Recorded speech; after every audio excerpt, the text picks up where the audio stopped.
Kalau patokan kita adalah fulfilling our purpose of life atau satisfying dengan apa yang kita kerjain, bukan yang duitnya dulu atau apa-apanya dulu, ya silakan lu pilih yang lu memang sukain gitu. Tapi mungkin ada yang nggak terlalu sukain tapi secara duit lebih oke, dan saat itu lu motivasi lebih ke duit dulu, ya lakukan aja dulu. Karena perlu mental yang kuat untuk yang bilang ketika gue enjoy dengan yang gue kerjain itu jadi profesi gue. Lu gak kuat mentalnya, selesai lu. Kan itu selalu yang dijual kalau masalah passion. Lu enjoy gak ngerjainnya. Ketika lu melakukan itu lu merasa waktu cepat berlalu gak? Ya. Ketika lu merasa bahwa lakukan itu lu kayaknya cepet banget, berarti itulah bidang lu. Tapi ketika lu lakukan itu di waktu yang sama lu kok kayak tersiksa, berarti jangan bukan di situ tempat lu, kan gitu. Ya. Tapi at the end kan nggak juga gitu loh. Emang lu mungkin harus membayar dulu dengan waktu yang lebih banyak, tapi ada yang bisa lu dapat lebih banyak juga dibandingkan lu langsung memilih sendiri gitu. Lu bisa jadi nggak bertahan juga, lu salahin deh itu keputusan hidup lu.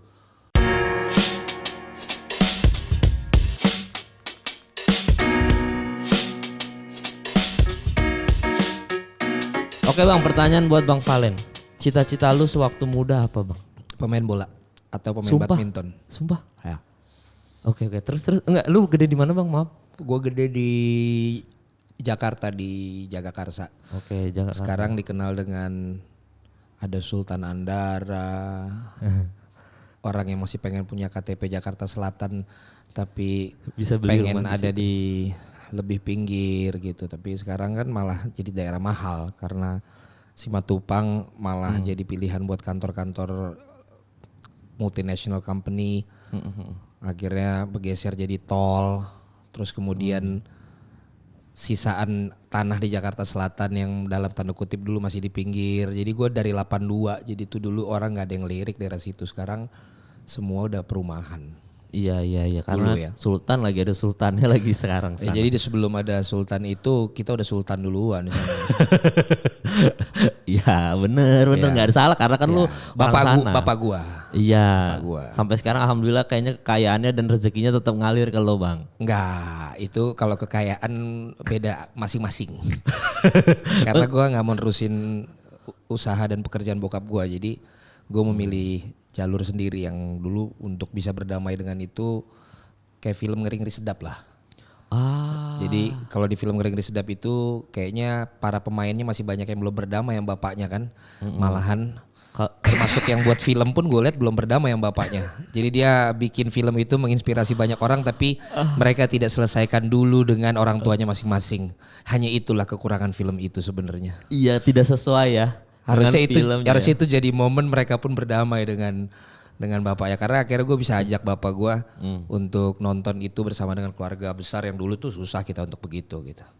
Karena memang tradisi Batak kali bang ya. Itu bener-bener salut lah gue sama Bene ya. Itu bener-bener yang terjadi lah di banyak keluarga Batak di generasi kita yang bisa dibilang generasi yang umur-umur segini dan yang pemain-pemain itulah. Umuran gua sih bang itu sebenarnya mereka kan. Iya, bukan generasi yang sekarang level-level orang tua yang udah 60 tahun ke atas lah. Itu kan dulu levelnya yang istilahnya dulu mereka yang merantau kan. Mereka yang merantau ke Jakarta, mereka yang apa. Kalau level kayak Bene misalnya dia kan emang juga langsung dari sana, tapi kan dia udah kuliahnya udah di Jogja kan gitu kan. Artinya kuliah dia udah tahu dunia budaya atau kultur yang lain gitu. Berarti kalau misalkan orang Batak yang kan kalau era sekarang mungkin orang tuanya lebih kalem ya bang ya, maksudnya lebih bisa ngikutin keinginan anak. Berarti pas lu kecil dulu lebih keras lagi dong bang? Keras.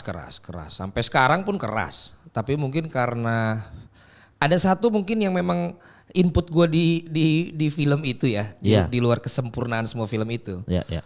At the end menurut gua nggak mungkin akhirnya bapaknya yang datang untuk dialah ini anaknya. Untuk dialah yang dalam tanda kutip salah, dialah yang memperbaiki itu semua. Hanya itu menurut gua yang input dari gua di luar semua pujian film itu ya. Karena harus dua-duanya. Jadi anaknya pun harus tahu bahwa kenapa bapaknya bisa seperti itu.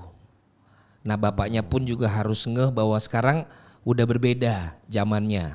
Oke. Nah, itu harus ada dua-duanya. Kalau di situ kan akhirnya happy ending. Bapaknya yang memperbaiki itu semua. Sehingga bapak-bapak yang generasi itu nonton itu nangis sih nangis, tapi pasti tetap. Jadi yang salah saya. Jadi saya yang harus minta maaf. Saya udah bersekolahin anak saya udah biayain dia, saya udah ini itu. Cuma itu doang. Kalau yang lainnya itu bener-bener emang Real. membuat kita nih kaum Batak itu bisa nangis-nangis lah nonton film itu karena emang itulah yang banyak terjadi gitu. Oh, lah usaha. Dan itu persis sekali karena memang apa yang diceritakan itu benar seperti gue kenapa tadi gue bilang akhirnya gue nggak jadi pemain badminton dan pemain bola. Ya. Karena bagi bokap gue itu bukan profesi yang Menjanjikan. yang dianggap firm gitu, dianggap memang membanggakan. Kalau Batak itu paling penting tuh membanggakan. Makanya di film itu kan profesinya Lolo seperti gua ini dulu nggak diakui sama bapak gua. Ngapain loh? Apaan loh? Emang selebriti apa? Stand up comedian. TV personality lah bisa dibilang itu emang bisa apa sih kayak gitu. Termasuk atlet. Jadi waktu gua dulu SD, SMP tuh gue di sekolah ada panti asuhannya juga Budi Mulia Desa Putra namanya itu tuh sekolah jago banget bolanya. Gue masuk di situ main bola mulu, tapi mau jadi pemain bola bokap gue udah kelihatan gak setuju. Akhirnya gue ikut badminton Di sekolah itu di juga. Jaya Raya. Jaya Raya. Pernah lah gue di PB lah gitu. Tapi ketika akhirnya diminta serius, terus nanti jenjangnya mungkin akan ada ke sekolah atletnya, Ya. bokap gue balik lagi nggak setuju. Nah sejak bokap gue nggak setuju, disitulah gue bingung gue mau jadi apa ya. Karena yang gue tahu gue emang kalau nggak bola badminton. Akhirnya SMA gue di PL main. Lo kalau tanya gue dari SD, SMP, SMA, kuliah valen mana? Valen bola pasti. Kalau sekarang kan baru valen jebret tuh. Kalau dari dulu tuh valen bola udah pasti. Di PL karena gue lulusan Desa Putra, Ya. which is tuh kuat banget SD SMP-nya. Gue dianggap pasti salah satu yang paling oke. Dan emang gue masuk tim inti mulu di PL. Sampai akhirnya gue nggak tahu. Yang gue tahu orang Batak pada masuk hukum. Ya udah gue ngambil fakultas hukum. Sesimpel itu gue ngambil fakultas hukum.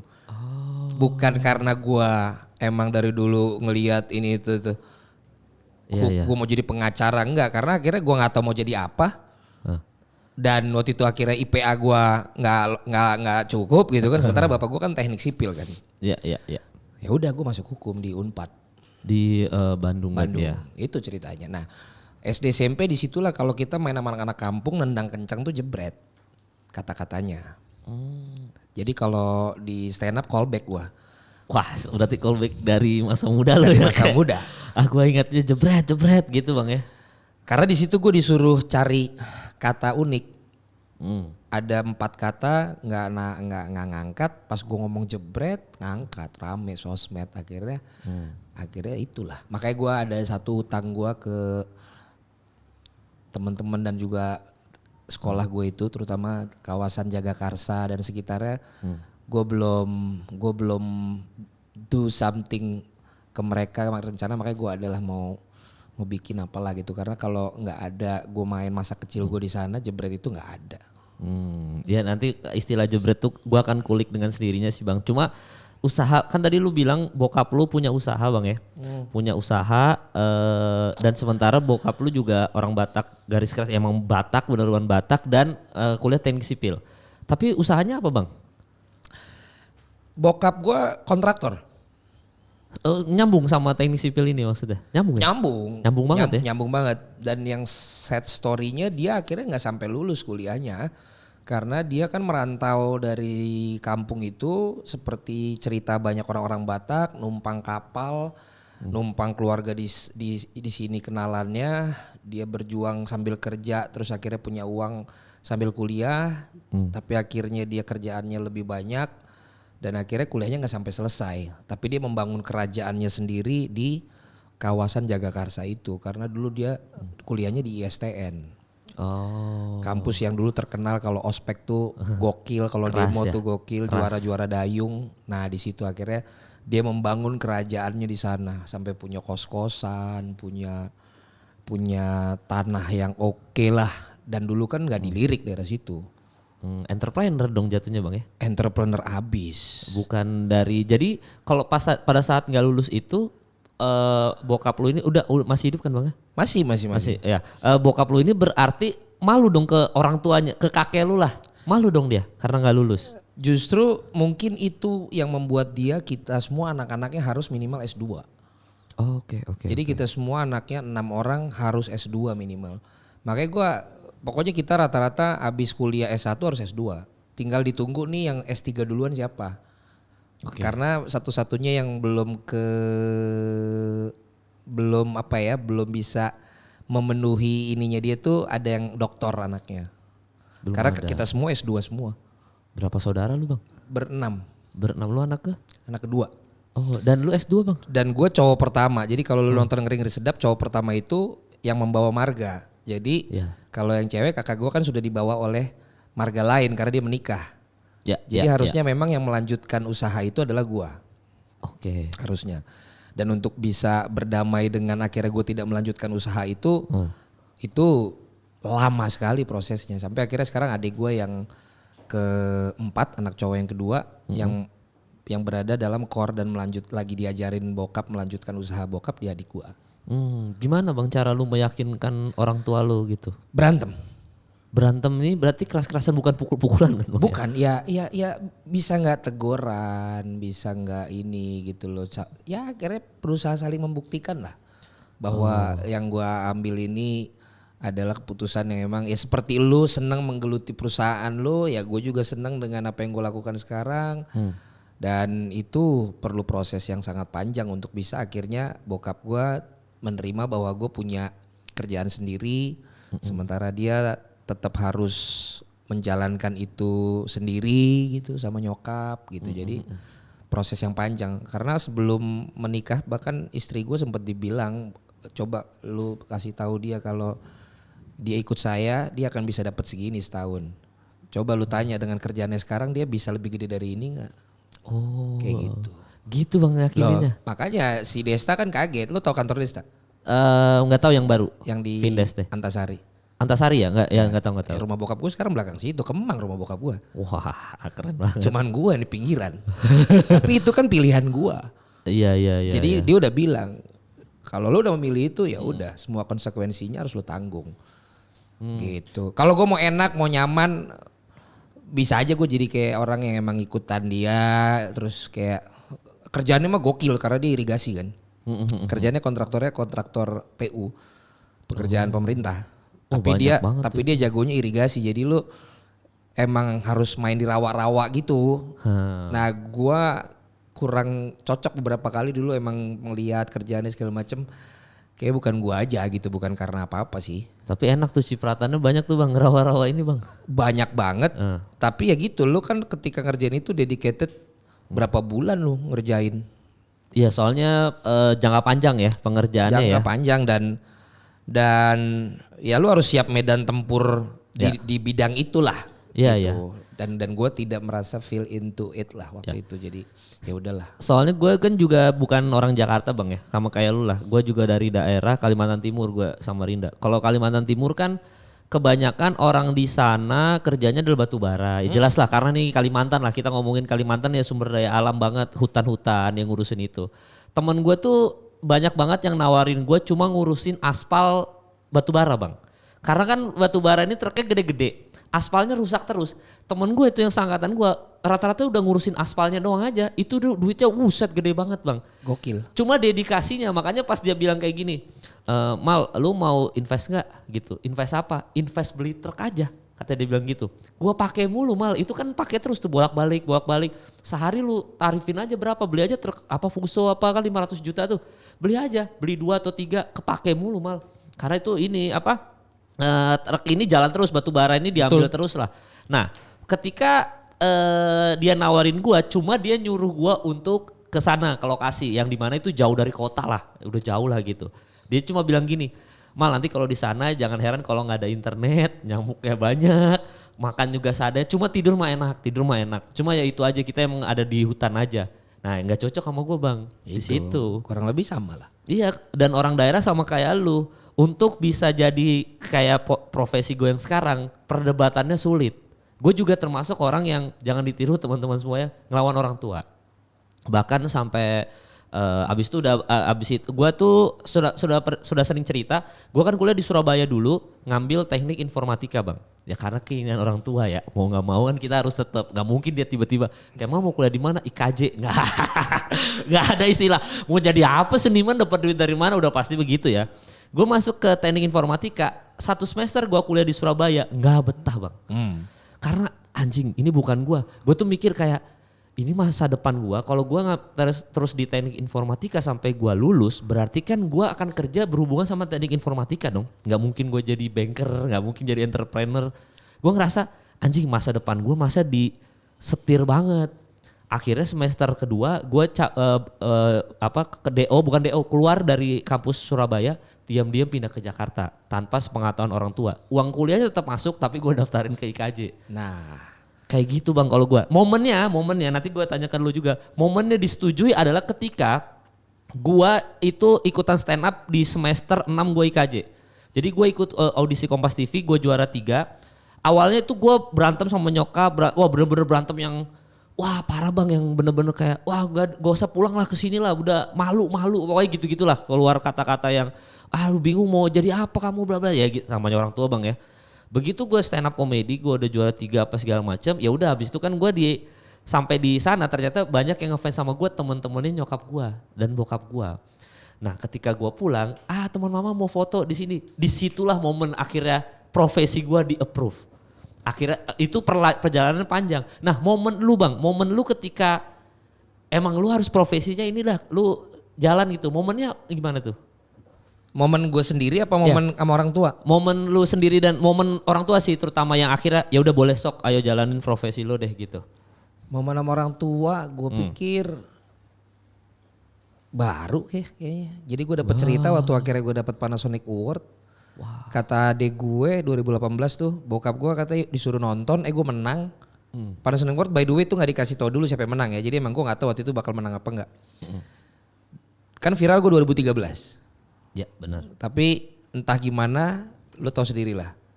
Gue baru dapet tuh 2018. Jadi dari yang viral aja gue perlu 5 tahun. Jadi kalau gue cuman bikin viral sekali, dan I didn't do anything gitu ya, gue nggak buat sesuatu yang mungkin nanti relate dengan konten ini, kenapa gue bisa bertahan? Mungkin gue nggak akan pernah dapet gelar itu. Akhirnya gue dapet 2 kali berturut-turut sama 2019. 2020 mungkin gue lagi tapi kan COVID. Jadi sampai hari ini the most favorite sportcaster masih gue tuh. Kalau Panasonic Award. Katanya dia nangis katanya ke kamar. Waktu gue dapet itu.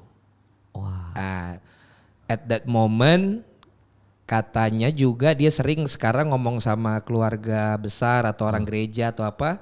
Bahwa mirip Lolo yang di film itulah. Bahwa selama ini kalau ditanya, loh dia bawain bola. Enggak, itu cuma ini aja. Pengacara dia sebenarnya, gitulah. Tapi sekarang dia katanya udah mendeklar bahwa ya anaknya itulah yang sering bawain bola kalau di TV. Tapi jangan pernah berharap dia akan ngomong bahwa gue menerima lo sekarang nggak akan bisa. Lo cukup denger aja bahwa dia ternyata ngomong begitu sama orang lain. Oke, berarti bagi gue dia sudah menerima pekerjaan gue seperti ini sekarang. Dilapo juga gitu ya bang? Iya kayak gitulah. Jadi lu jangan pernah berharap bahwa dia akan bilang saya bangga kamu sekarang anak saya gitu. Enggak lah, itu bukan love language-nya kita orang Batak, terutama orang-orang yang merantau lah. Love language mereka tuh kasih sayang tuh bukan dipakai kata-kata, mereka bukan afirmasi. Mereka tuh memang dengan gue nyekolahin lu, dengan lu nggak tahu betapa susahnya gue bisa biayain lu. Lu minta apapun yang hubungannya dengan pendidikan lu nggak pernah kekurangan makan. Bagi orang-orang perantau itulah bukti bahwa bapak lu nih sayang sama lu. Tapi lu jangan pernah berharap seperti bapak lain yang dengan mudah memeluk lu, dengan mudah bilang sayang sama lu. Dan akhirnya tuh gue pahamin karena kan ada 5 love language gitu loh. Jadi memang berarti bukan itu love language-nya dia. Berarti orang Batak love language-nya apa nih bang? Orang tua Batak nih? Mereka lebih kepada bisa dibilang quality time juga susah ya. Karena rata-rata pekerja keras kan. Apalagi physical touch nggak mungkin Physical touch susah sekali. Jadi lebih ke act of service yang tadi gue bilang. Lu kan nggak pernah lu nggak usah pusing, lu nggak akan pernah kekurangan. Gue akan penuhi semua kebutuhan lo yang penting sebagai seorang anak gitu. Jadi gue akhirnya mahamin dan gue untuk kerja kerasnya gue ambil. Tapi karena gue pengen ngerasain bapak yang ngomong sayang ke anaknya, meluk anaknya, itu gue lakukan ke anak gue.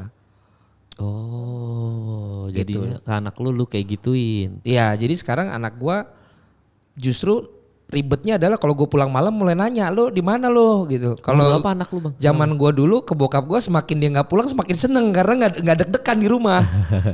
Oh, anak berapa? Umur berapa Bang anak lu Bang sekarang? 3, anak gue ada 3. Yang paling tua umur?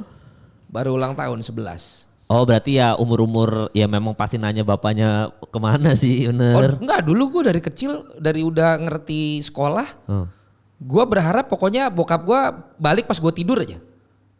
Saking takutnya. Elunya? Iya, kita semua. Saking galaknya bokap gue. Lah terus pas bangun tidur kan dia marah-marah Bang pasti? Lah iya. Nah kalau udah marah-marah, setelah kita makin gede makin ngerti. Justru itulah yang membuat jantung dia sehat. Sekarang dia kalau sampai nggak marah, kita kakak beradik akan nanya dia lagi sakit ya. Malah ngeri. Iya malah ngeri ya. Iya, jadi pada saat momen ngamuknya kita tetap benci banget. Tapi setelah itu akhirnya kita kadang sekarang kakak beradik udah tua-tua begini juga akhirnya ngobrol, ya udahlah emang kayak gitulah gitu.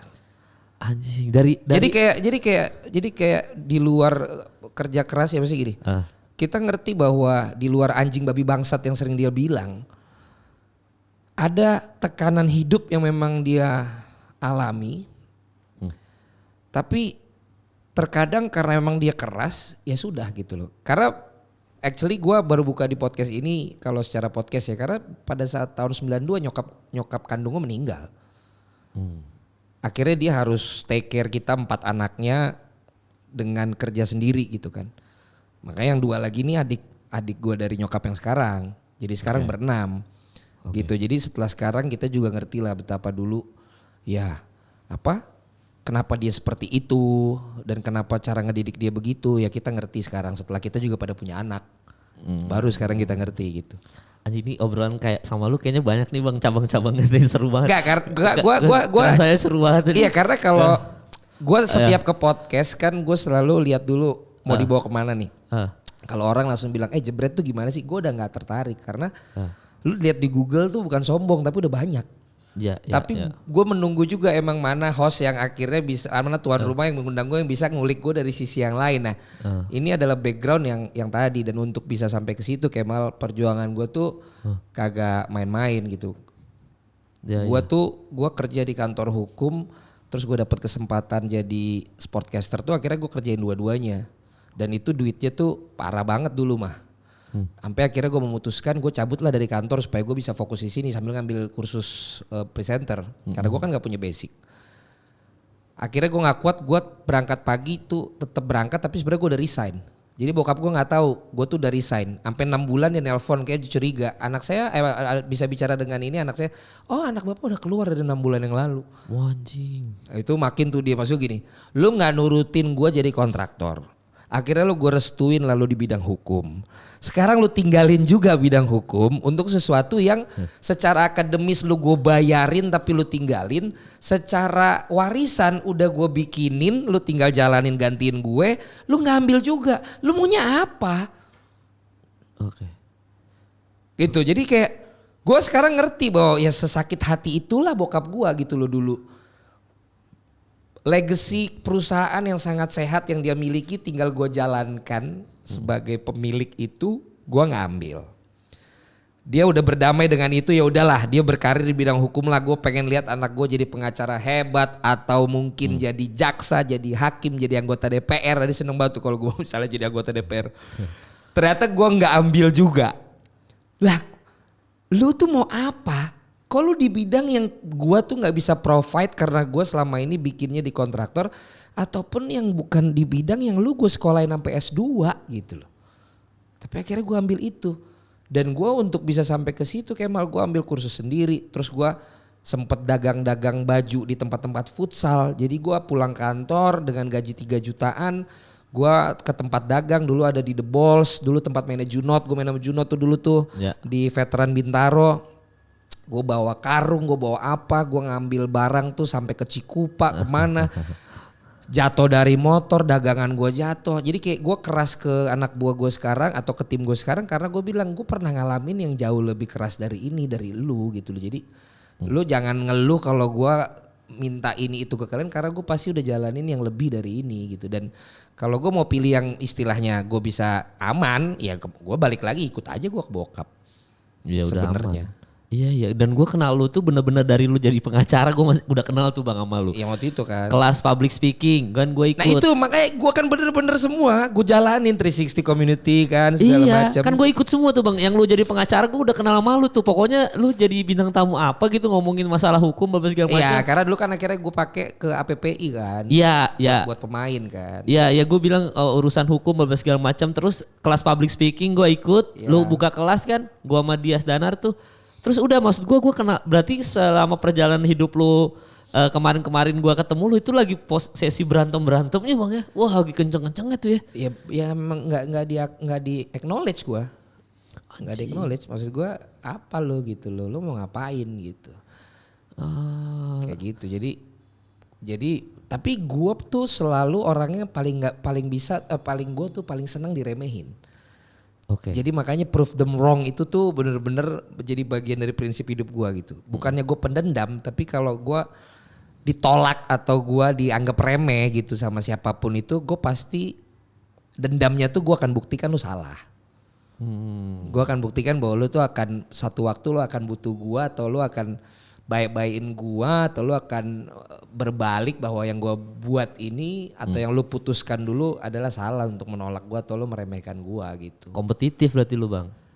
Kompetitif lu. Dibilang kompetitif ya bisa lah kompetitif karena kalau kita kayak sekarang bukan kerja di orang ya kalau lu nggak punya jiwa kompetitif repot juga kan. Ya konte lu Bang. Ya gue kalau dibilang konte petusial gue konte. Iya konte lu Bang, lu konte keras-kerasnya lu konte lu. Konte gue.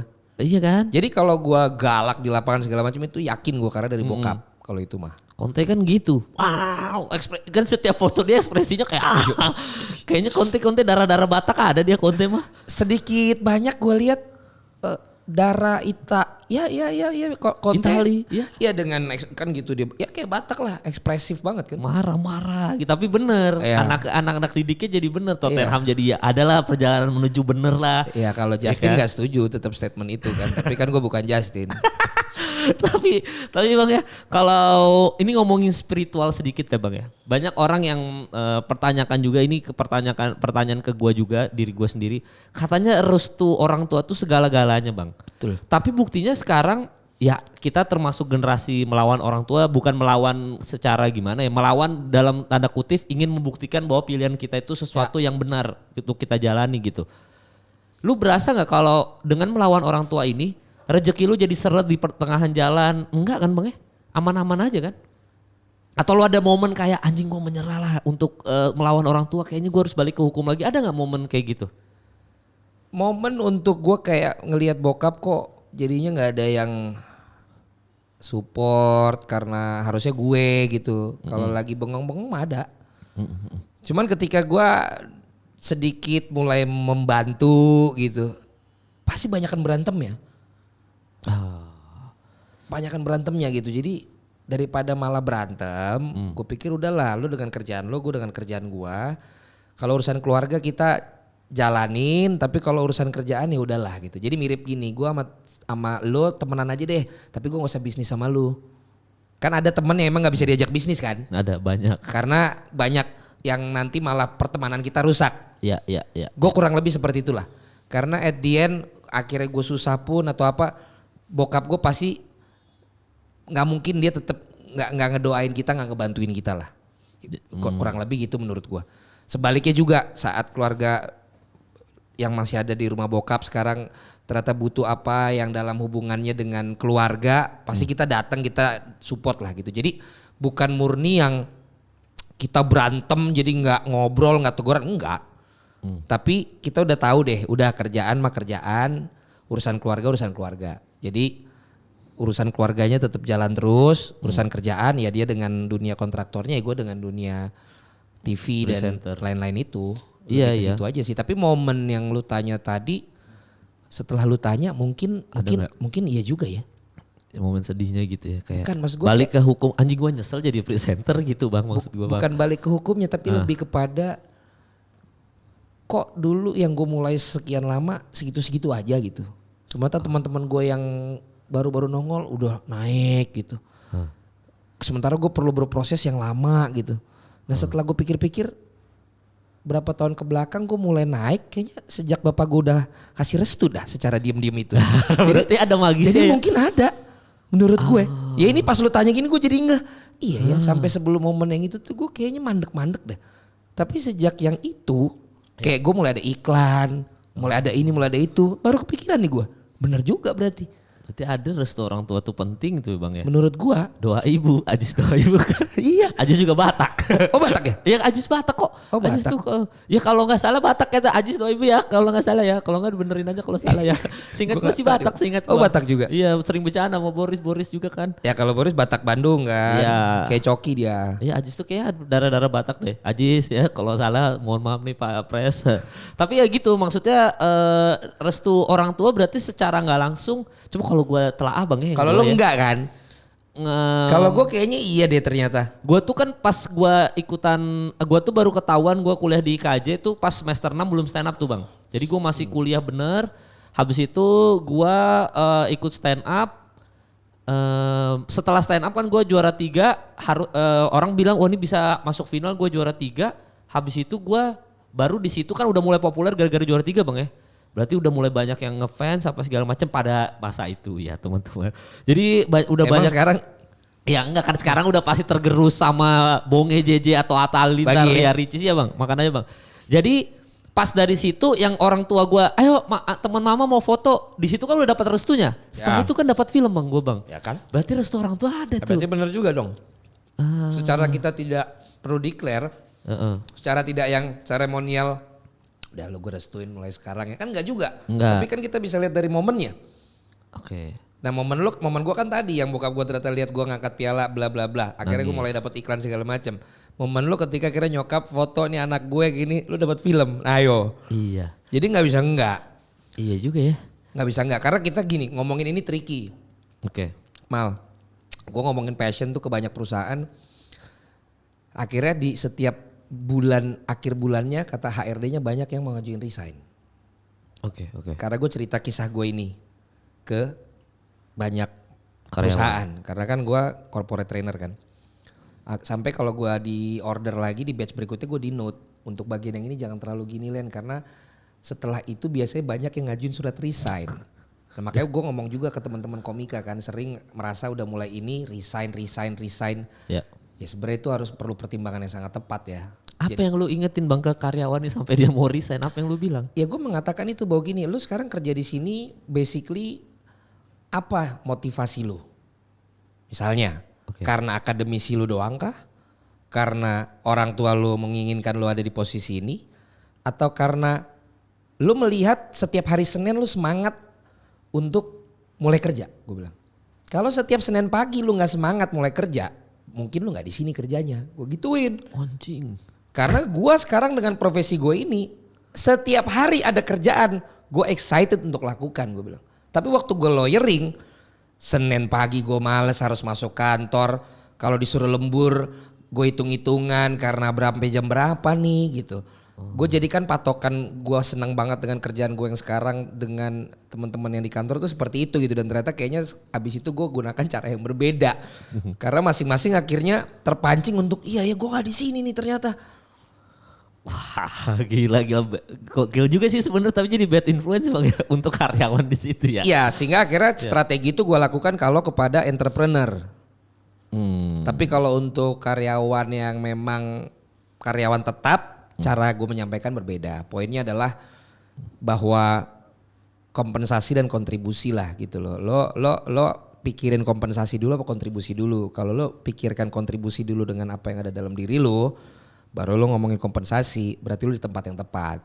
Tapi kalau lo di tempat ini selalu lo pikirin angka hitung-hitungannya dibandingkan apa yang bisa lo kasih di perusahaan ini, kemungkinan lo nggak di sini tempatnya, gue bilang. Oh jadi lebih wise. Gue lebih Ya. penempatannya lebih nggak yang direct gitulah, nggak yang direct gitu bahwa bla bla bla.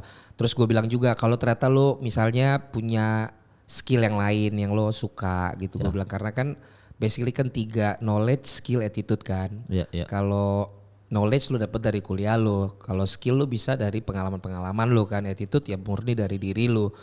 Gue bilang problem lo atau ini lo tuh di mana gitu. Banyak kan akhirnya sebenarnya gue tuh mau lakukan ini. Ya gue bilang ya kalau bisa disambi ya lakukan dulu dua-duanya sampai ketika lu siap secara keuangan, secara mental dari apa yang lu dapat di sini, lu akhirnya memutuskan ke sini gitu loh. Jangan lu tiba-tiba karena denger ini lu berapi-api atau dengar pembicara lain lu berapi-api, lu cabut. Terus lu akhirnya nggak jadi siapa-siapa, lu tai-taiin lagi tuh motivator. Gue bilang karena motivator itu tidak akan nemenin lu sampai sukses yang dengan keputusan lu itu, dia habis itu dibayar pergi. Gue bilang anjing lucu. karena kita bukan mentor atau coaching kan yang akhirnya nemenin lu terus. Gue bilang kita mah udah pulang dari sini dibayar, ya udah lu resign syukurin, lu ini terserah gitu. Ternyata lu nggak bisa jalanin, lu nyesel. Gue bilang. Dan hidup karyawan dengan hidup mentornya kan beda ya jalan hidupnya ya. Kalau itu hidup dari pengalaman hidup mentornya ya dia rezekinya emang begitu kan, bisa aja rezekinya bertahan di perusahaan ya. Bener. Dan secara jenjang karir eksekutif gue bilang banyak kok yang di perusahaan juga akhirnya sukses, kan tergantung akhirnya lu goalnya apa sih. Gue bilang goal kalau gue akhirnya karena gue kasarnya gini Mal, kalau gue goalnya duit, gue nggak akan pilih yang gue lakukan sekarang. Karena baik ikut bokap gue ataupun gue jadi pengacara, di level kepintaran gue waktu jadi mahasiswa dan teman-teman gue sekarang yang selevel sama gue itu kayaknya udah jauh lebih kaya Mal. Oke. Jauh lebih kaya. Tapi gue akhirnya ngincernya gue kalau dulu ada tuh Rene itu dulu ya. Oh Rene ini ya gue pernah ikut seminarnya Pak. Ya. Kalau patokan kita adalah fulfilling our purpose of life atau satisfying dengan apa yang kita kerjain, bukan yang duitnya dulu atau apa-apanya dulu, ya silakan lu pilih yang lu memang sukain gitu. Tapi mungkin ada yang gak terlalu sukain tapi secara duit lebih oke, dan saat itu lu motivasi lebih ke duit dulu, ya lakukan aja dulu. Karena perlu mental yang kuat untuk yang bilang ketika gue enjoy dengan yang gue kerjain itu jadi profesi gue. Lu gak kuat mentalnya, selesai lu. Kan itu selalu yang dijual kalau masalah passion. Lu enjoy gak ngerjainnya. Ketika lu melakukan itu lu merasa waktu cepat berlalu gak? Ketika lu merasa bahwa lakukan itu lu kayaknya cepet banget, berarti itulah bidang lu. Tapi ketika lu lakukan itu di waktu yang sama lu kok kayak tersiksa, berarti janjian bukan di situ tempat lu kan gitu. Ya. Tapi at the end kan nggak juga gitu loh. Emang lu mungkin harus membayar dulu dengan waktu yang lebih banyak. Tapi ada yang bisa lu dapat lebih banyak juga dibandingkan lu langsung memilih sendiri gitu. Lu bisa jadi nggak bertahan juga. Lu salahin deh itu keputusan hidup lu. Itu kalau single. Apalagi kalau udah berkeluarga, lu memutuskan sesuatu kan lu akan bawa bini anak-anak lu ketika akhirnya lu jadi hidup susah. Lah kalau bini lu tipenya yang dulu tinggi power syndrome gimana? Yang biasanya kalau di perusahaan dikasih bisnis kelas, lahiran lu dibayarin segala macem. Lah gua waktu lahiran bini anak gue yang pertama, semua gue lihat pas mau urus bayaran kan dibayarin kantor atau asuransi. Gua sibuk pinjem duit bro. Anjing. Sibuk pinjem duit. Iya. Untuk membiayai keluarga ya. Membiayai keluarga Mal, wah gimana ya elah Mal, kalau ngelihat maksudnya gini ya, apalagi sekarang ngeliat anak-anak YouTuber, komika-komika yang udah sukses lah gitu kalau di bidang lo atau konten kreator, itu kan kayak yang sudah dapat ya, itu kan duit kan kayak gampang banget Mal. Sementara gue tuh yang ngerasain emang kayak lo nge-MC kawinan 250.000 dan lo harus appreciate duit itu gitu. Mulai naik siaran mulai dari 300.000 gitu.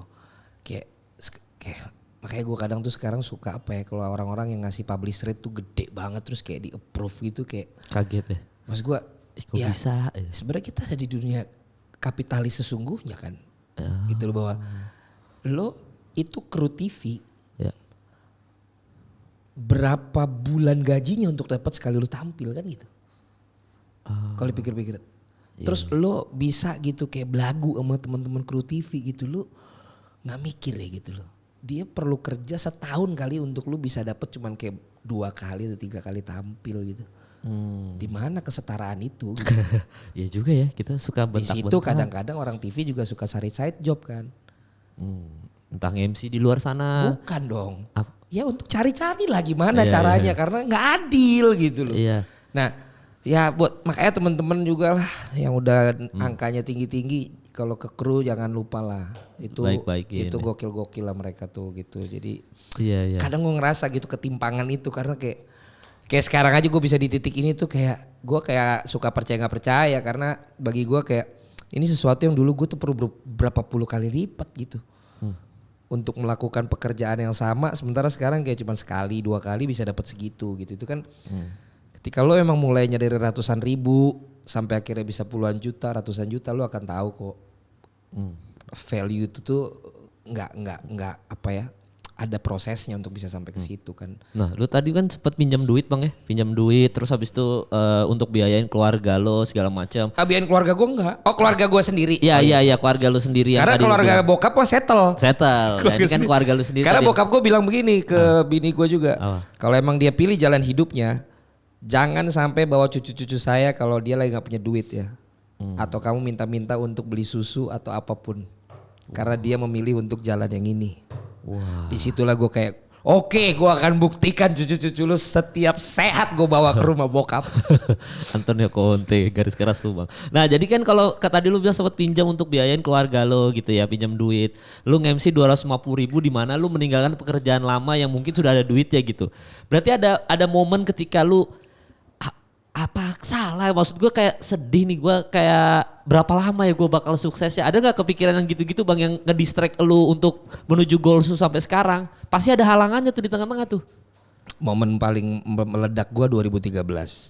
Kenapa tuh Bang? Jebret viral. Oke. Tapi di 2014 karena situasi politik yang gue membela pemain bola, Ya. gue di blacklist di grup itu. Gue lagi jalan di 4 TV di grup itu, gue di blacklist semua. Gara-gara membela pemain bola Bang? Ya karena gue membela pemain bola, gue laporin ke Menpora akhirnya nge-cut liganya dulu, jangan dimulai. Nah waktu itu pimpinan-pimpinannya nelfon bosnya grup TV itu bilang yang bikin ini gak jalan bolanya tuh host lu tuh. Lu cut tuh. Oke. Akhirnya gue di-cut, gak punya penghasilan gue.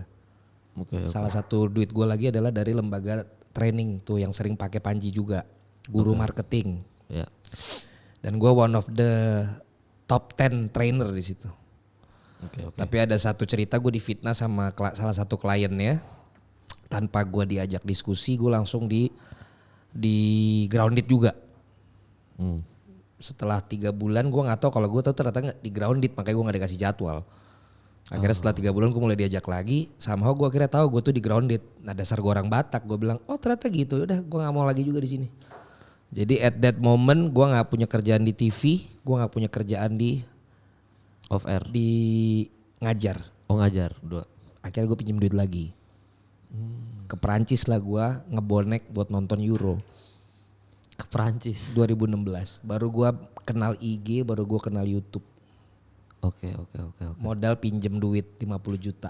Berangkat ke Perancis. Berangkat ke Perancis. Nonton Yang Euro. nonton 500 orang, 300. IG gue yang nge-like 10 orang, 25 orang. Sedih banget Bang. Ya terus. Itu 2016 loh Kemal. Heeh. So itu baru 6 tahun yang lalu. Iya baru. Gue masih susah itu hidup gue. 2016. Iya. Padahal gue viral dari 2013. Benar. Sampai akhirnya gue juga, itulah momen tadi gue bilang. Gue mau ngapain lagi ya di situ. Akhirnya gue pikir gini, gue nggak kepikiran balik lagi ke bokap. Misalnya kalau bokap bukan nggak balik lagi ke bokap, gue bokap baik-baik aja dalam hal bapak sama anak. Cuman masalah kerjaan itu loh, gue nggak yang gue kerja bokap apa enggak. Dalam otak gue adalah gini, oke, kalau begitu TV itu punya orang, lembaga training punya orang. Selama gue masih kerja sama mereka, ya selama itu juga gue bisa dipecat dan nggak dapet callingan. Ya disitulah gue lihat ada YouTube, ada sosmed yang gue miliki sendiri gitu loh. At that moment gue mulai berpikir bahwa gue harus bisa punya TV sendiri. Caranya gimana? Yaitu melalui platform itu. Disitulah gue mulai. Dari Euro itu gak berhasil, gue akhirnya ngajuin juga ke salah satu brand untuk gue bikin stadion, keliling 10 stadion di Liga Indonesia. Disitulah akhirnya mulai jalan konten digital gue. Dan disitulah akhirnya gue bisa dapet duit lagi walaupun gak dari TV. Dan di momen itu lagi TV mulai panggil gue. Berarti memang semua manusia pada umumnya Bang ya harus ngerasain yang terpuruk dulu baru menemukan jalan keluar gitu. Nggak pas lagi posisi enak ketemu jalan keluar gitu. Makanya gue bikin acara sama Bambang Pamungkas kan. Iya. Waktu itu. Battle of Life gitu, bahwa sport motivation sebenarnya, karena dulu Mike Tyson bikin acara itu kan, dan itu pertama kali Bambang mau muncul di publik tuh. Cuman akhirnya kita mau roadshow kayak Panji gitu, tapi nggak jadi karena BP main bola lagi. Waktu itu kan dia yang dari Persija jadi main di PBR tuh. Itu momennya. Kenapa kita ngomong Battle of Life? Karena seperti yang lo bilang tadi Mal, setiap orang punya stepping stone-nya sendiri, punya quantum leap-nya sendiri untuk akhirnya dapet momen naiknya. Tapi jangan lo compare masalah lu dengan masalah orang. Okay. Karena yang bagi lu itu masalah buat hidup lu, mungkin bagi orang tuh gampangnya dia. Tapi hal yang gampangnya buat lu, mungkin itu masalah susahnya tuh orang. Itu menurut gue yang akhirnya kita jadikan acara di acaranya gue sama BP. Battle-nya gue dalam kehidupan gue nih sama battle-nya BP beda gitu. Dan semua juga punya hal yang berbeda. Jadi sering orang, lu sih enak begini. Ya iya, lu lihat bagian enaknya kan. Lu emang pernah tanya yang gak enaknya di hidup lu apa sih? Kan gak perlu tanya. Makanya gue respect obrolan kita di awal ini. Karena rata-rata selalu nanya gimana lu bisa jebret. Hal bagusnya yang lu tanya. Lu kan gak tanya momen pencarian dan momen bisa perjuangannya itu yang bisa sampai ke situ kan. Makanya gue tuh punya konsep yang suatu waktu gue harus bikin. Gue tuh pengen konsep acara talk show gue tuh tentang kegagalan men. Tapi orang yang udah berhasil yang ngomong. Tapi yang gue bahas cuma kegagalannya doang. Ada cita-cita kayak gitu. Iya. Sehingga orang tahu tamu gue nih tamu berhasil. Tapi kok yang gue omongin kegagalannya doang. Supaya apa? Bahwa buat sampai ke situ keberhasilan dan semuanya ceritanya lu bisa dapet di Google. Tapi kalau lu tanya kegagalannya, emang lebih berat dia apa lu? Dan kadang juga orang compare gini, iyalah lu anaknya konglomerat. Dari lahir lu udah kaya.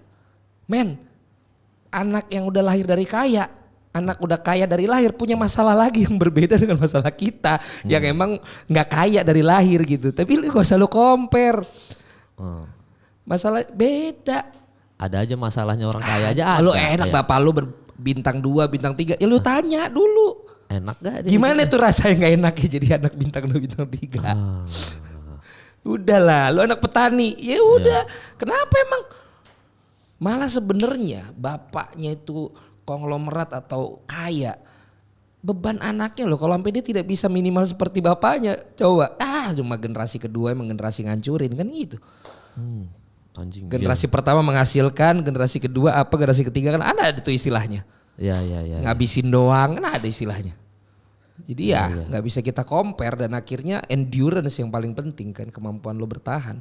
Ya kayak judul acara ini tentang kemampuan bertahan. Oh ini acaranya? Cara bertahan di industri kan, maksudnya kemampuan bertahan tuh dibahas di ini kan.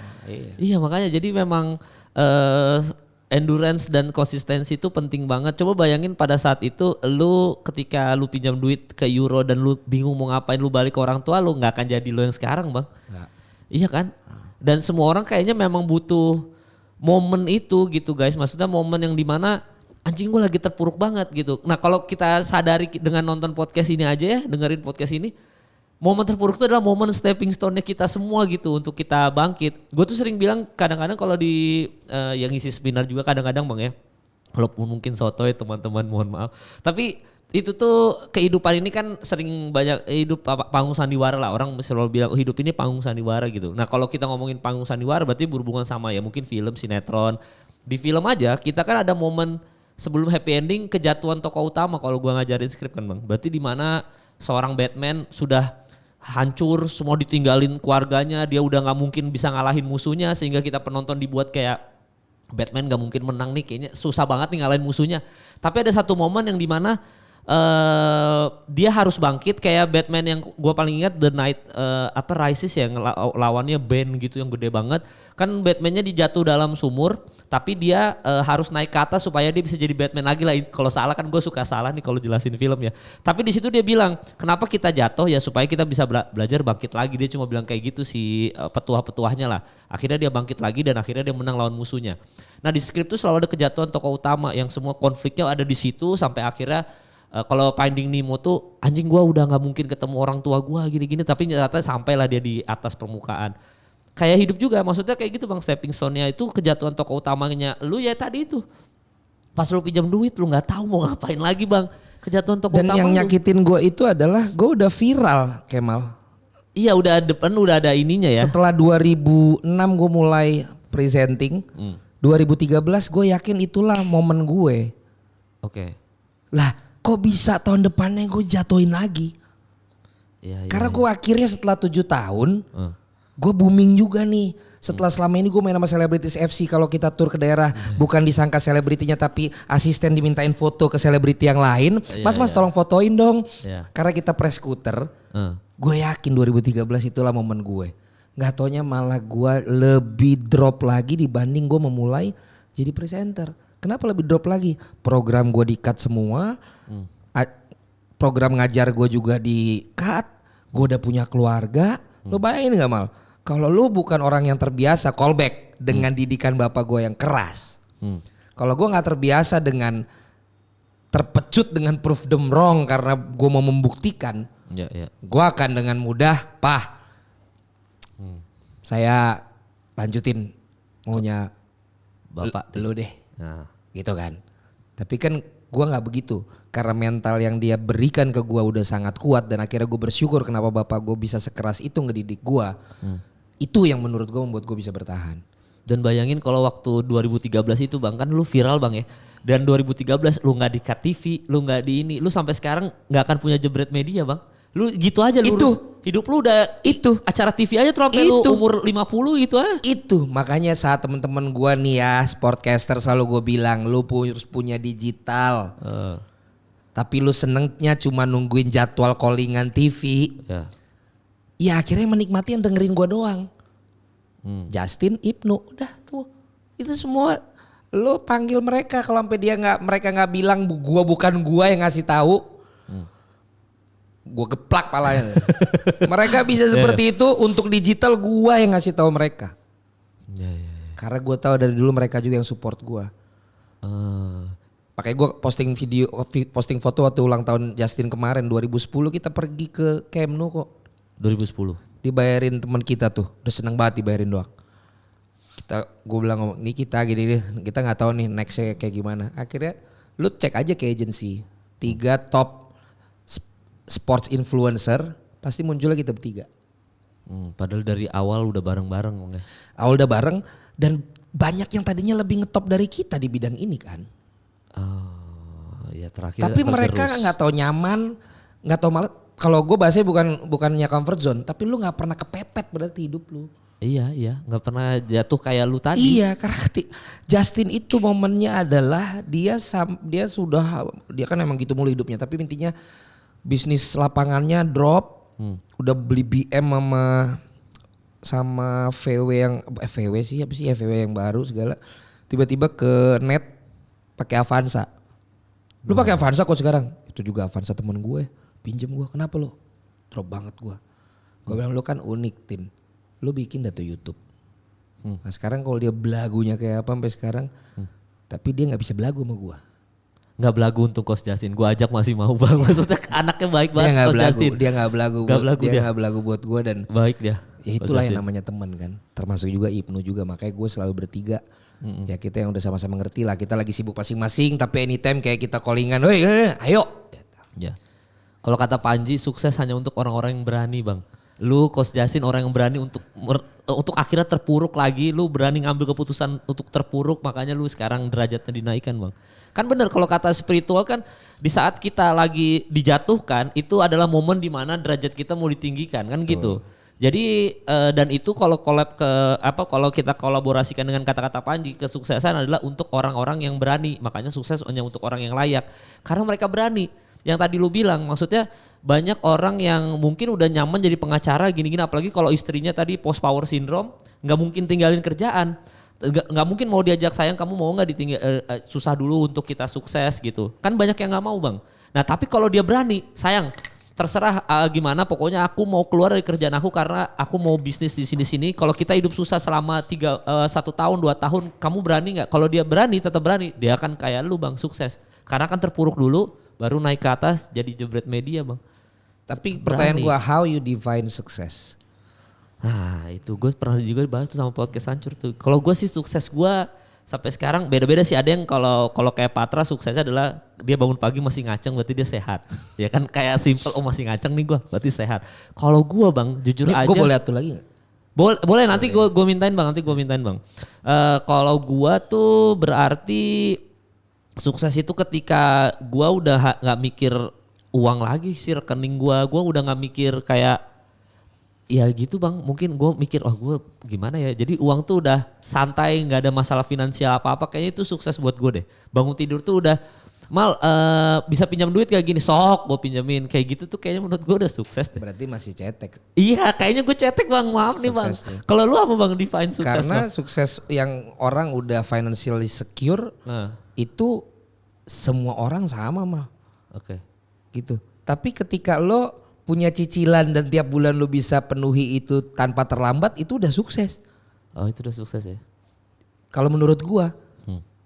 Itulah kenapa pencitraan terlalu banyak sekarang di sosmed. Karena lu pengen sesuatu yang belum sampai lu sebenarnya. Lu merasa lu belum sukses. Padahal dengan lu punya sekarang segala kekurangan menurut lu dibanding orang lain yang lu lihat, tapi lu happy dengan apa yang lu jalanin, lu udah sukses kok. Tapi sukses itu akan naik nanti levelnya. Ini level gue suksesnya masih punya pinjaman. Sampai akhirnya gue suksesnya sudah di level yang gue udah freedom financially. Anak gue udah secure, kata Omes kan, nih dari dulu udah secure tuh anaknya bakal sampai kuliah, duitnya udah ada dari sekarang. Ya. Berarti dia suksesnya udah di level itu. Sampai akhirnya sukses yang akhirnya gue akan menjadi tempat di mana teman gue butuh duit, gue akan bisa pinjemin. Sampai akhirnya sukses di mana lo jadi filantropi karena lo udah nggak tahu lagi duit lo di mana. Jadi buat penonton lo sekarang, terutama banyak yang angkatan-angkatan muda, kalau lu udah seneng dengan apa yang lu alamin sekarang dan lu bisa lakukan itu secara baik, celebrate aja dulu. Lu tuh udah sukses di level lu sekarang. Ketika gue akhirnya bisa melakukan apa yang gue lakukan beberapa tahun yang lalu gitu, yang sekarang bagi gue itu mah gampang gitu, tapi gue harus celebrate dulu gitu. Sehingga lu enjoy the process dan appreciate yang lu punya gitu. Karena kalau enggak, itulah kenapa banyak pencitraan di mana-mana. Gue pengen hidup gue kayak dia. Sampai hidup gue nggak kayak dia, berarti gue belum sukses. Nah kayak sekarang gue punya partner, gue sama kayak Gading lah. Untuk gue bisa dipercaya sama orang kaya, bagi gue udah sukses. Itu ya. Karena berarti gue orangnya dipercaya. Guanya mah gak kaya, tapi gue dipercaya sama orang kaya, bagi gue udah sukses. Kalau akhirnya gue bisa sampai jadi orang kaya seperti itu, amin, bonus buat gue. Tapi stepping stage level kita tuh tahu diri lah. Iya. Gue akhirnya dulu punya jebret TV, akhirnya sekarang punya jebret media karena punya partner. Berarti kan gue udah meningkat hidup gue. Yang dulu gue harus biayain sendiri semua, sekarang gue punya partner. Gue nikmatin juga, berarti gue sukses mencari partner untuk bisa support gue punya usaha gitu loh. Karena kalau enggak repot mal. Gue tadi baru dapat analogi tapi sambil gue ntar mau posting. Ya. Lu ketemu duit mulus banget di kantong. Lu ketemu duit di kantong seneng kan? Ya. Ya gak sih? Yang kayak begitu lo cek ternyata ada duit nih. Yeah. Ketemulah uang kucelan 100.000 dua. Ya. Tapi kemudian lu punya di bawah mobil lu untuk ngasih duit orang tukang parkiran 2.000 mulus. 20 lembar. 40.000 kan. Ini lecek, jelek. 200.000 kan. Saat lu pakai duit itu untuk beli sesuatu, yang lebih gede tetap yang 200.000 kan. Iya, iya, iya. Jadi lu gak usah pusing, lu di Instagram harus kayak mewah, lu harus pede sama value lu. Muka lu jelek, lu kurus, lu gendut, lu tau value lu, tenang aja. Orang mengukur value lu kok, bukan karena look lu, bukan karena apa lu. Tuh gampangnya duit aja. Emang lu mau dikasih 20 lembar tapi 2.000-an dibanding 200.000 kecil-kucel, lu tanya tukang parkir juga diterima yang merah dibanding yang itu. Kenapa lu harus pusing di IG lu harus... Kayaknya nggak ada masalah hidup lu kayaknya, apalagi yang kayak baru ya, ada pakai Dior ya kan, dia mau ngeliatin mukanya tapi harus kelihatan Diornya, sambil gini biar Rolexnya kelihatan, apa sih? Iya. Itu yang gue gregetan sama generasi sekarang tuh Mal, karena buat orang kaya, yang beneran kaya kan kebalik. Flexing gitu ya? Orang kaya yang beneran kaya dia naik private jet nggak akan foto Mal. Karena emang udah kesehariannya, lu ngapain mesti foto? Kalau Gadi kan bilang gitu, patokan orang kaya adalah dia naik private jet kagak usah diposting, berarti orang kaya. Orang kaya tuh. Tapi kalau lu diajak nebeng orang kaya, lu pasti foto dong karena lu di private jet. Gak usah private jet, lu di bisnis kelas aja lu foto-foto. Iya video-video ya. Lu bahkan mungkin harus beli karena lu mau bikin konten kan gitu. Iya buat apa? Kalau gue lagi-lagi ini gue buat generasi ini aja supaya... itu hubungannya dengan bertahan juga Mal. Ketika lu akhirnya belum sanggup seperti di situ, tapi lu akhirnya keluar kos banyak untuk itu atau lu nggak mau nunjukin diri lu aslinya sehingga ada proses lu bisa sampai sana juga. Bagi gue tuh repot. Dan itu gue lakukan dari dulu. Orang kalau ngikutin sosmed gue segala macam tahulah bagaimana gue emang apa adanya aja gitu loh. Susah-susah apa-apa ya udahlah. Dan selebrasi yang tadi lu bilang kita terus selebrasi apapun tuh pencapaian kita mau kecil jadi ditambah. Kan. Itu kalau di ilmu religinya kan kalau kita bersyukur nikmat ditambah itu Bang. Setuju Mal. Iya udah intinya bersyukur nikmat pasti ditambah. Iya, apapun achievement kita, apapun pencapaian kita. Jadi jangan sampai gue nunggu segitu dulu baru gue sukses menurut gue.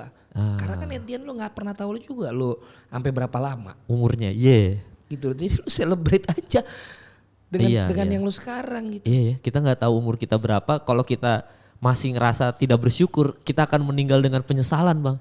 Ya pokoknya poinnya sih tadi ya udah lalu lihat apa yang lu punya sekarang. Kalau emang bagi lu harusnya gua nggak segini nih untuk level lu ya.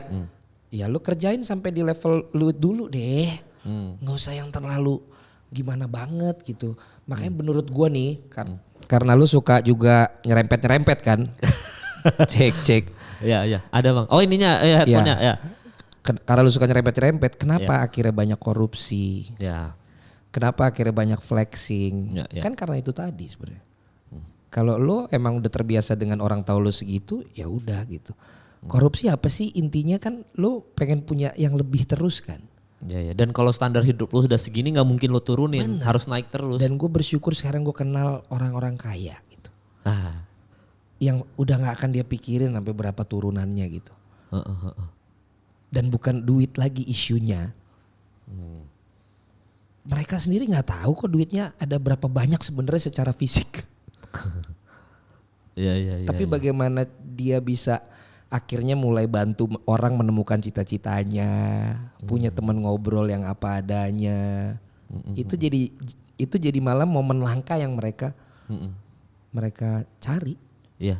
Gue pernah dengar cerita di TikTok ya waktu itu sempat FYP, kalau misalkan yang tahu kan ini sempat viral kok, kalau misalkan kalian tahu kalian benerin aja kata-kata gue. Cuma nih jadi ada orang tua anaknya tuh lagi sakit Bang, di katanya yang gue seingat gue ya, kalau salah benerin aja, dia ini anaknya mau meninggal. Tapi bapaknya ini selalu kayak, Pak itu anaknya mau meninggal, ya alhamdulillah sekarang belum. Selalu ngomong gitu, alhamdulillah sekarang belum. Pak anaknya mau dioperasi ya Pak, ya alhamdulillah saya masih ada anak saya masih bisa dioperasi. Terus habis dioperasi anaknya bangun lagi, alhamdulillah anaknya masih bangun. Jadi kayak udah alhamdulillah terus akhirnya anaknya tetap sembuh Bang, karena the power of bersyukur itu. Makanya kalau tadi kita menggarisbawahi masalah selebrasi, memang pada dasarnya yang ada pada kita sekarang itu mungkin banyak orang yang di bawah kita merasa bersyukur dengan pencapaian kita sekarang. Tapi karena kita ngeliatnya ke atas terus, jadi kayaknya gue belum nyampe ke sini, berarti gue belum bisa bersyukur nih. Padahal yang di bawah kayak anjing gue kalau jadi Bang Valen bersyukur loh gue. kayak gini alhamdulillah lo ada kayak gini-gini. Padahal kalau lu mungkin masih gue belum ngejar dia nih, belum ngejar. Mungkin ada gitunya Bang ya. Jadi memang orang tua zaman dulu bilang jangan lihat ke atas terus, lihat ke bawah mah ada benernya ya. Supaya kita belajar bersyukur jadi nikmatnya naik. Yang naik tadi terus. gue bilang don't compare yourself with others karena semua punya problemnya sendiri. Ya. Lu fokusnya sama diri. Kalau bagi gue kesuksesan gue itu, ini cicilan rumah gue masih ada. Ini gue masih ada. Ketika tadi gue bilang gue bisa penuhi itu semua, bagi gue, berarti gue udah sukses. Tapi ketika gue dapet recall 2 kali belum bayar, 3 kali, berarti gue belum sukses nih karena gue masih punya kewajiban yang ternyata gue belum penuhi di level gue. Tapi cicilan rumahnya dulu harganya segini sekarang segini, itu kan udah naik level loh. Ya. Gue punya rumah dulu yang di Cibubur gitu. Udah beres. Gue tahu rumah lu Sekarang Cibubur gue, lagi Bang. nah udah gue jual, gue ambil yang di Bintaro sekarang karena wilayahnya lebih enak tapi harganya juga berbeda. Tapi gue tetap harus cicil, gue tetap bersyukur dan gue tetap berpikir level gue udah naik. Nah tinggal gimana dengan yang harga segini, gue mampu nggak untuk melakukan pembayaran cicilannya misalnya seperti itu. Ketika gue berhasil lakukan itu berarti gue sukses. Ketika gue nggak berhasil lakukan itu ada sesuatu yang salah atau pemasukan gue yang kurang atau malah gue mungkin pakai buat yang lain sehingga gue tidak bisa menutupi itu gitu dan itu yang menurut gue kita kan nggak bisa share itu ke semua orang. Masa kita share gue cicilan gini. Iya. Gue sampaikan ini kan karena pas sama tema lu ini kan gitu bahwa banyak yang harus kita pikirkan untuk secara primernya dibandingkan harus yang lain-lain dulu yang perlu ditonjolin ke orang. Ya. Karena gue gregetan banget gitu. Kenapa makanya gue selalu nggak kenal baik tapi gue kenapa selalu pro dengan personal brandingnya Hotman Paris. Ya kenapa? Karena emang dia tuh udah kaya raya Mal. Justru karena dia udah kaya raya dia tuh udah nggak tahu gue mau apa lagi. Ya. Dia kenal dengan sosmed, dia lakukan itu sekarang di sosial media. Dia tidak menipu personanya, dia tetap ngurusin sekarang lagi dugem mulu, ada aspri segala macam, tapi Etienne sekarang setiap orang punya masalah hukum ngeteknya ke Hotman Paris Pak. Sampai terakhir yang Alfamart. Akhirnya Alfamart pun nunjuk Hotman Paris. Karena tadi lu mau lecek kayak apa Mal, tapi value lu tinggi, ya udah. Dan lu kalau akhirnya ngelihat Bang Hotman dugem di mana, lu kan nggak kaget karena lah emang begitu mulu dia di IG. Tapi coba lu lihat orang yang kayaknya gimana banget gitu, family man gitu. Pas lu ketemu, lah. Kok gitu sih? Ya banyak itu. Bener gak? Iya lagi anjing. Nggak, tapi Bang nanti gue mau tanya tips meningkatkan value untuk pertanyaan terakhir gue. Cuma ada satu pertanyaan yang mengganjal gue tadi, gue lupa nanya. Panjang kalau ngobrol sama gue Bang. Asli Bang. Nah, kan lu walaupun gak ada isinya. Aduh loh Bang, ini mah kalau kata orang daging semua ini mah. Nah kan lu tadi pengen jadi pemain bola, pemain badminton. Ya kan ini sebelum pertanyaan terakhir Bang ya, bola badminton. Terus kenapa tiba-tiba di tengah-tengah pengen jadi presenter itu ininya kapan? Maksudnya kayak gue kayaknya cocoknya di jiwa gue presenter deh gitu. Kalau lo lihat akhirnya gue pengacara ya, hukum. Strength gue kan ternyata di mulut. Oke. Tapi pada saat gue jalankan profesi pengacara gue, ternyata pengacara nggak dengan sistem hukum di Indonesia ternyata tidak seperti yang gue tonton di Ally McBeal, di Street Justice, zaman angkatan gue dulu film-film hukum Amerika. Karena kita ada Eropa kontinental, ada Anglo-Saxon gitu. Jadi kalau mereka kan memang meyakinkan juri, kemampuan bicara lu tuh sangat menentukan gitu. Sementara kalau di sini tuh bukan itu filsafatnya, bukan itu yang praktek beracaranya. Kita tetap lebih kepada tertulis dan lain sebagainya lah gitu. Jadi walaupun tetap digunakan ya, apalagi selain proses pengadilan kan kita perlu dalam proses yang lainnya kan kemampuan verbal untuk bicara sangat diperlukan. Tapi intinya kayaknya gue kemampuan ngomong gue bukan yang di situ deh. Gitulah kira-kira.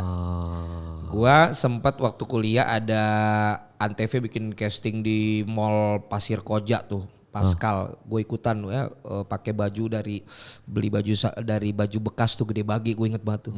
Ya nggak di call sama sekali lah gue.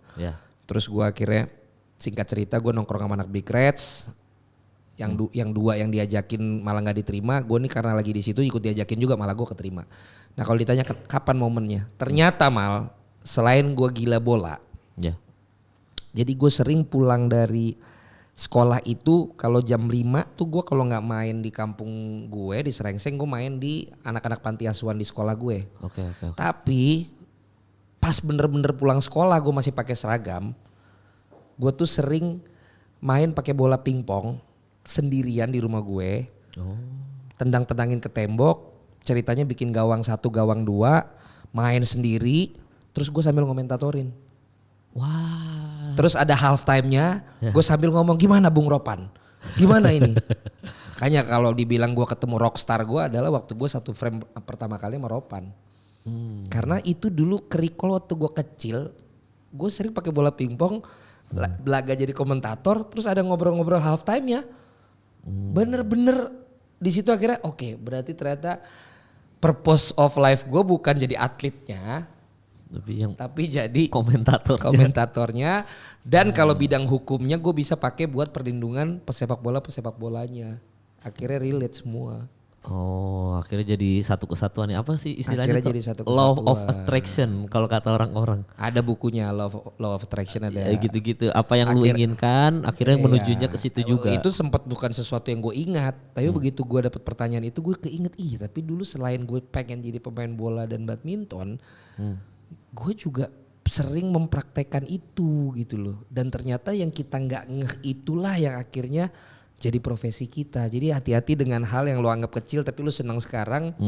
Lo fokus terlalu dengan yang besar, nggak taunya yang itu yang malah mungkin jadi purpose of life lo gitu. Ya kita nggak sadar Bang ya, ternyata apa yang terjadi pada diri kita sekarang sebenarnya sudah terjadi di hidup kita yang lalu dan kita mendamba-dambakan mungkin. Cuma ada yang nerusin berpikir positif, ada yang tengah-tengah kayak udah tergerus aja jadi Kemarin lupa. Kemarin gue wawancarain pakar psikologi forensik. Waktu gue bilang kenapa lo ngambil forensik, kan itu malah lebih ke kriminal kan. Ternyata dia juga katanya kalau diinget-inget waktu kecil kelas atau umur berapa, dia pernah sengaja mukul tukang jual kue semprong sampai hancur kuenya. Cuman buat ngelihat responnya kalau gue melakukan tindakan itu apa sih respon lo.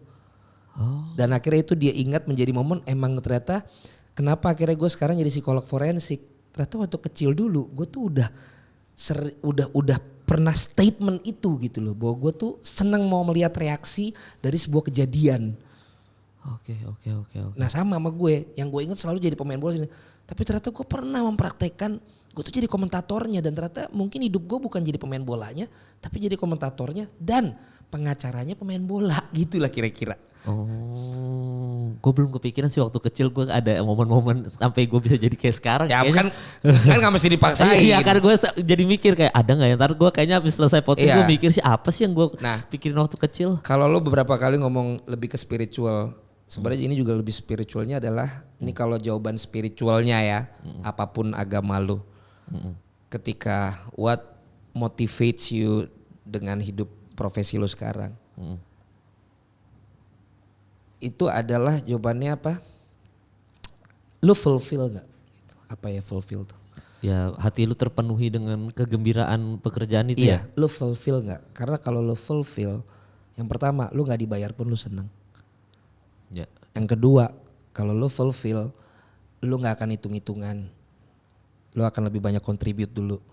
Yang ketiga, kalau lu fulfill, lu akan ngerasa lu tuh happy-nya tuh luar biasa ketika dengan yang lakukan dengan gratis aja akhirnya lu dibayar.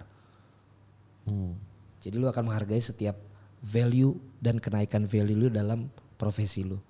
Dan yang keempat adalah kalau lu fulfill, lu gak akan ragu untuk membantu generasi berikutnya menemukan fulfillness seperti yang lu lakukan sekarang. Oke. Dan yang paling terakhir adalah lu juga harus bisa give back. Dengan apa yang lo lakukan sekarang lo menghasilkan banyak hal, lo mau kasih apa juga dengan yang lo lakukan ini. So that is your purpose of life. Yang penting fulfill itu Bang ya. Gue setuju dengan buku yang pernah gue baca itu. Ketika lo lakukan itu, lo tuh orgasm lah. Ya. Lo emang benar-benar lo seneng banget lo udah lakukan kerjaan itu. Gitu. Walaupun tidak dibayar sekalipun. Yes. Itulah purpose of life ya. Dan akhirnya lu tahu kekuatan lu itu untuk itulah lu ada di dunia ini gitu. At the end kan akhirnya balik lagi. Apa sih kontribusi lu akhirnya dengan pekerjaan lu sekarang? Bagi gua di luar kontroversi gua. Sekarang komentator diomongin orang. Oke. Sekarang komentator bola selalu di-compare sama gua. sekarang mulai diperhitungkan. Sekarang bukan cuma tempat komentator itu orang mau naruh iklan bola tapi taruh aja komentatornya, sehingga di kafe-kafe itu cuman yang pas ditayanginnya tuh pas bolanya doang, pas komentatornya kan cuma di mute dikasih musik lagi sambil lagi halftime. Ya. Tapi ketika akhirnya komentator mulai diomongin, gue di compare dengan ini lebih bagus, ini lebih intelek, ini lebih ini, dipakai mulai dipakai di iklan segala macem. Ya berarti gue udah menjalankan kontribusi gue terhadap profesi gue sekarang. Bahwa value-nya komentator sekarang jauh lebih dihargain. Ya. Makin membuat gue yakin kalau emang gue di sini bidangnya. Nah itu tips meningkatkan value apa bang? Berarti dari versi lo, tips meningkatkan value diri lo sendiri gitu. Kalau gue selalu nggak pernah berhenti buat Belajar. kreatif ya. Oh kreatif. Okay. Ya sama belajar terus gue sering kalau bercanda tuh, gue nggak mau dikenal kayak kalau artis meledak satu album sampai kapanpun yang dikenal lagu itu doang, sampai sekarang nggak punya karya lain lagi. Gue lebih baik abis albumnya meledak, abis itu gue bikin sesuatu yang baru walaupun itu tidak naik seperti yang pertama, tapi gue punya karya-karya lain. Makanya gue selalu orangnya nggak bisa diem untuk mikir apalagi nih gitu. Gue selalu pakai momen-momen yang lagi ramai sekarang tuh apa yang bisa dikaitin dengan kekuatan gue tadi gitu. Jadi kalau waktu itu orang belum melirik sports itu mainin digitalnya juga, gue udah mainin duluan digitalnya gitu. Dan kan katanya kan ada 3 kan, gue dapet dari follower gue nih malah, lu bisa jadi yang pertama, lu bisa jadi yang terbaik, atau lu bisa jadi yang terunik.